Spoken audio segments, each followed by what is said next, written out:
तो हेलो नमस्कार बच्चों, कैसे हो आप सब लोग। सिद्धार्थ आईसीएससी क्लासेस में आप सभी का स्वागत है।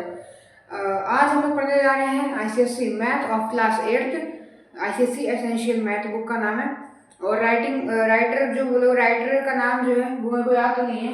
मैं एक बार देख के आप लोग को बता देता हूँ कि राइटर का नाम क्या है, ताकि आप लोग अच्छे से समझ लो कि आपकी बुक है, मतलब कि आपके सिलेबस की बुक है। तो राइटर का नाम है RS अग्रवाल। राइटर का जो नाम है वो RS अग्रवाल की बुक है ये।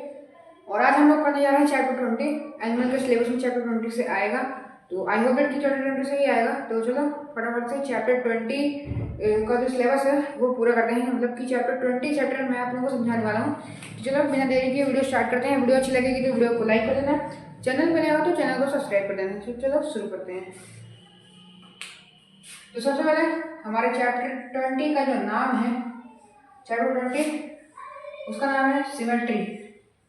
सिमेट्री में अभी आप लोगों को समझाने वाला हूँ कि सिमेट्री होती क्या है। काफी सारे लोगों को नहीं पता होगा कि सिमेट्री क्या होती है, तो आज मैं वही समझाने वाला हूँ कि सिमेट्री क्या होती है। तो सबसे पहले आप लोग सिमेट्री में सबसे जो सिंपल चीज सिमेट्री में वो है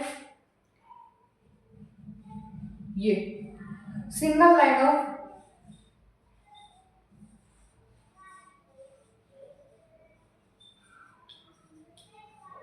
इसे कहते हैं हम लाइन ऑफ सिमेट्री।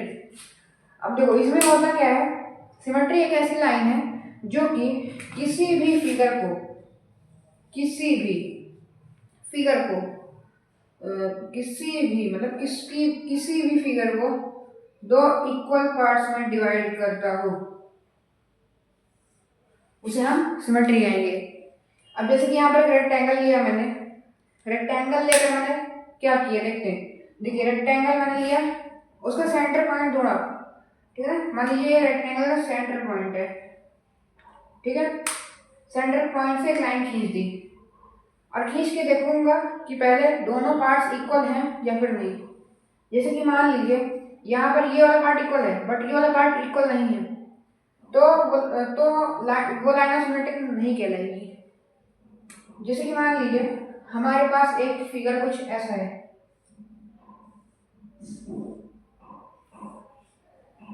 ये फिगर हमारे पास है, ठीक है। ये हमारे पास एक फिगर है, वैसे इसका ऑफिशियल नेम पैरेललोग्राम है, अब शायद लोगों को पता होगा।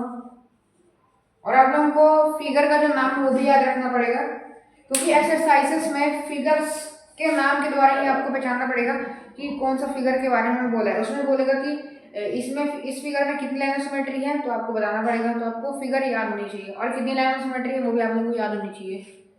नहीं आए तो आप लोग समझ लोगे तो आप लोग कर लोगे। तो चलो सबसे पहले हम लोग लाइन ऑफ सिमेट्री देखते हैं। अभी तो ये इक्वल है, बट जैसे मान लीजिए ये फिगर है, तो अगर हम लोग इसमें लाइन ऑफ सिमेट्री डाल दें सिंपल सीधी सी सेंटर से, तो ये इक्वल नहीं है। अब क्यों नहीं है ये देख लेते हैं। आप लोग कहोगे कि ये भी इंक्लाइन है, ये भी इंक्लाइन है, तो इक्वल होगा, लेकिन इक्वल नहीं है, क्योंकि ये तो इंक्लाइन है अपने इस पोजीशन पे राइट साइड पे, बट ये इंक्लाइन है लेफ्ट साइड में। मतलब हम लोग अगर ऐसे देखें तो ये जो है ये राइट साइड पे इंक्लाइन है और ये वाला जो साइड है वो लेफ्ट साइड पे इंक्लाइन है, इसलिए इस फिगर में एक भी लाइन ऑफ सिमेट्री नहीं होती है, ठीक है। और बाकी रेक्टेंगल है, इसमें दो लाइन ऑफ सिमेट्री होती है, दो, ठीक है ना। यहाँ पर इसमें दो लाइन ऑफ सिमेट्री होती है, तो आपको हर एक चीज याद रखनी पड़ेगी। मैं सबसे पहले इसको रेस कर देता हूँ। अब अपना लाइन ऑफ सिमेट्री तो हो गया, बट इसमें दूसरी जो चीज है वो इससे हो सकता है आपको थोड़ी सी टफ लगे, जिसका नाम है पॉइंट ऑफ सिमेट्री। अब ये क्या चीज होती है, आप लोग सोचोगे पॉइंट के नाम से आपको पता चल जाएगा। आप लोग काफी सारे लोग सोचते हैं कि सिर्फ पॉइंट से फिगर डिवाइड हो जाए, वो सिमेट्री नहीं। फिगर है, स्क्वायर है ये। अब इसमें जो सेंटर पॉइंट है, जहां से आप सिमेट्री ड्रॉ करोगे तो दोनों पार्ट्स इक्वल में कट जाएंगे, उस पॉइंट को हम लोग कहते हैं point of symmetry, point of symmetry कहते हैं इसे हम लोग, ठीक है।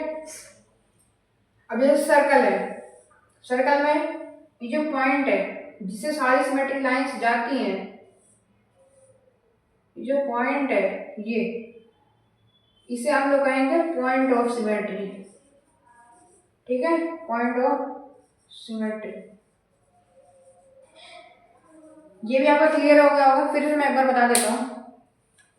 तो देखो सबसे तो देखो यहाँ पर एक फिगर है रेक्टेंगल, सॉरी स्क्वायर नहीं रेक्टेंगल है।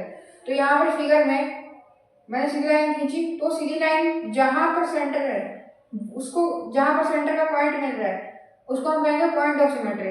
Reflection sorry rotational symmetry, rotational symmetry, rotational symmetry एक ऐसी चीज होती है, इसको हम लोग कहते हैं रोटेशनल सिमेट्री। देखो मैं आप लोगों को समझाता हूँ आपसे, इसको आप लोग समझने में हो सकता है थोड़ी सी डिफिकल्टीज आए, बट ये भी काफी ज़्यादा ईजी है।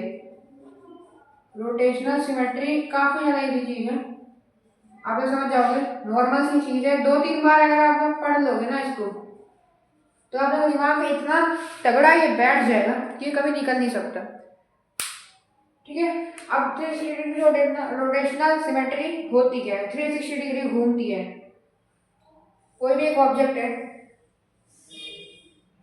स्क्वायर है, उसका एक मान हम लोग सेंटर पॉइंट ले लिए, उसका हम एक सेंटर पॉइंट ले लिए। अब इस सेंटर पॉइंट से हम लोग क्या करेंगे, यहाँ पे सेंटर पॉइंट पे मान लो हमने उंगली रख दी और इससे लेकर हम लोग स्क्वायर को 360 डिग्री रोटेट किया हमने, तो ये फिर से स्क्वायर ही तो बनेगा। 360 डिग्री रोटेट होने के बाद भी वही फिगर तो आएगा। और फिर हम लोग अगर इसको एक और बार पकड़ के रोटेट कर दिए 360 डिग्री, तो फिर से स्क्वायर आ जाएगा, रेक्टेंगल तो हो नहीं जाएगा, ठीक है, ठीक है। अब ऐसे ऐसे जितनी बार ये रोटेट करने पे मतलब कि कोई ऐसी फिगर, कोई ऐसा पॉइंट जिसको पकड़ के रोटेट करने में, वो फिगर 2 बार रोटेट करने में 360 डिग्री, उसका जैसे पहले था वैसे ही 360 डिग्री रोटेट करने में दोबारा आ जाए, उसे हम लोग कहते हैं रोटेशनल सिमेट्री। फिर से एक बार आप लोगों को बता देता हूँ, यहाँ पर स्क्वायर है, स्क्वायर का एक पॉइंट हम लोग लिया सेंटर पॉइंट, ठीक है। अब इस पॉइंट पे आप लोग ने मान लो पेंसिल रख दी, ठीक है, पेंसिल एक रख दी। अब इस पॉइंट से आप लोग पेंसिल रख दी, मान लीजिए इसमें छेद करके नीचे कागज है उसमें रख दी, ठीक है ना। अब ये घूमने लायक हो गया। अब इसको यहाँ से पकड़ेंगे, 360 डिग्री रोटेट करके दोबारा वहीं पे लाएंगे, तो ये दोबारा ऐसे बन जाएगा, स्क्वायर ही बनेगा। फिर यहाँ से पेंसिल रखेंगे, यहाँ पे दोबारा से पकड़ेंगे, 360 डिग्री रोटेट करेंगे, फिर से वही आ जाएगा, फिर से यही आएगा। अब इसको ही पकड़ के अगर हम लोग 360 डिग्री रोटेट करें तो ये भी उतना ही आएगा, ठीक है ना। स्क्वायर एक ऐसी चीज है जिसको उतना ही आएगा। बाकी रेक्टेंगल आप बोलोगे तो रेक्टेंगल 360 डिग्री रोटेट करने पे उतना ही आएगा, और 360 डिग्री रोटेट करने काफी सारी चीजें ऐसी है जो 360 डिग्री रोटेट करने पर वही आता है। बाकी रोटेशनल सिमेट्री भी हो चुकी है, और रिफ्लेक्शन सिमेट्री एक बच रही है। रिफ्लेक्शन सिमेट्री, रिफ्लेक्शन सिमेट्री क्या होती है, मैं इसलिए आप लोगों को हर एक चीज लिख लिख के समझा रहा हूँ, ताकि अगर आप लोगों को मेरी वर्डिंग्स ना समझ में आए तो आप लोग लिखा हुआ पढ़ के समझ लो। और कुछ लोगों को ऐसा होगा कि मेरी राइटिंग नहीं समझ में आ रही है बट मेरी वर्डिंग समझ में आ रही है, तो जिसको जिसको समझ में आ रहा है वो एक बार कमेंट में ये वाला इमोजी सेंड कर देना। फिलहाल के हम लोग सवाल पे चलते हैं, फिलहाल के हम लोग रिफ्लेक्शन सिमेट्री पे चलते हैं। रिफ्लेक्शन सिमेट्री क्या होती है,